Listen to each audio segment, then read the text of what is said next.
ಅಂತ ಕೇಳ್ತೀನಿ. ಸಿಐಡಿಯಿಂದ ಐಒ ಬಂದಿದ್ರು ಸ್ಟೇಟ್ಮೆಂಟ್ ರೆಕಾರ್ಡ್ ಮಾಡಿದ್ರು.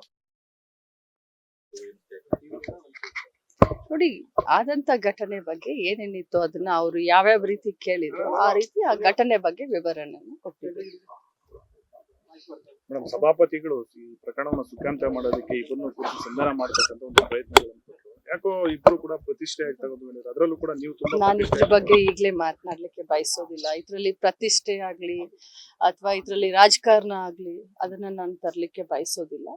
ಇದು ನನ್ನ ಸ್ವಾಭಿಮಾನದ ಪ್ರಶ್ನೆ, ಒಬ್ಬ ಹೆಣ್ಮಗಳಿಗಾಗಿರುವಂತ ಅನ್ಯಾಯದ ಪ್ರಶ್ನೆ. ಇದ್ರ ವಿರುದ್ಧ ನಾನು ಹೋರಾಟ ಮಾಡ್ತಾ ಇದ್ದೀನಿ. ಸಂಬಂಧಪಟ್ಟಂತೆ ಸಿಐಡಿ ಅವರು ಕೂಡ ಪರಿಷತ್ ಕಾರ್ಯದರ್ಶಿಯವರಿಗೆ ಪತ್ರ ಬರೆದಿದ್ದಾರೆ ಮಾಜರ್ ಮಾಡೋ ವಿಚಾರಕ್ಕೆ ಮತ್ತು ಅಲ್ಲಿ ಆಡಿಯೋ ವಿಚಾರಕ್ಕೆ. ಆದ್ರೆ ಇದುವರೆಗೂ ಕೂಡ ಯಾವುದೇ ರೀತಿ ಪಾಸಿಟಿವ್ ರೆಸ್ಪಾನ್ಸ್ ಬಂದಿಲ್ಲ ಅಂತ ಹೇಳಿ ಅದನ್ನ ಮಾಡ್ಲಿಕ್ಕೆ ಮಾಜರ್ ಮಾಡ್ಲಿಕ್ಕೆ ಪೊಲೀಸರಿಗೆ ಅಧಿಕಾರ ಇಲ್ಲ. ಇದು ಕಂಪ್ಲೇಂಟ್ ಆಗಿ ನಿಮ್ಗೆ ಸ್ವಲ್ಪ ಒಂದು ಹಂತದಲ್ಲಿ ಹಿನ್ನಡೆ ಏನ್ ಹೇಳ್ತೀರಿ?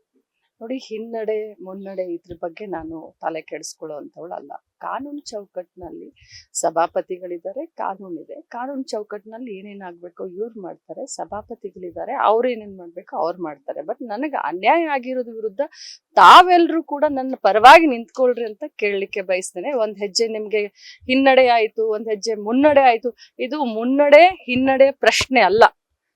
ಇದು ಇಡೀ ಮಹಿಳಾ ಕುಲಕ್ಕೆ ಆದಂತ ಅನ್ಯಾಯದ ಬಗ್ಗೆ ನಾನು ಪ್ರತಿಭಟಿಸ್ತಾ ಇದ್ದೀನಿ. ಅದಕ್ಕೆ ನಿಮ್ಮೆಲ್ಲರದು ಸಹಕಾರ ಇರ್ಲಿ ಅಂತ ದಯಮಾಡಿ ಕೇಳ್ತೀನಿ.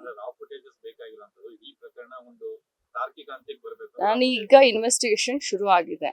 ಸೊ ಇದ್ರಲ್ಲಿ ತಾರ್ಕಿಕ ಅಂತ್ಯಕ್ಕೆ ಬರುತ್ತೋ ಇನ್ನೇನಾದ್ರೂ ಆಗುತ್ತೋ, ತಾವು ಇಲ್ಲೇ ಇರ್ತೀರಾ, ನಾವು ಇಲ್ಲೇ ಇರ್ತೀವಿ. ಆದ್ರೆ ತನಿಖೆ ಹಂತದಲ್ಲಿ ನಾನು ಜಾಸ್ತಿ ಮಾತನಾಡ್ಲಿಕ್ಕೆ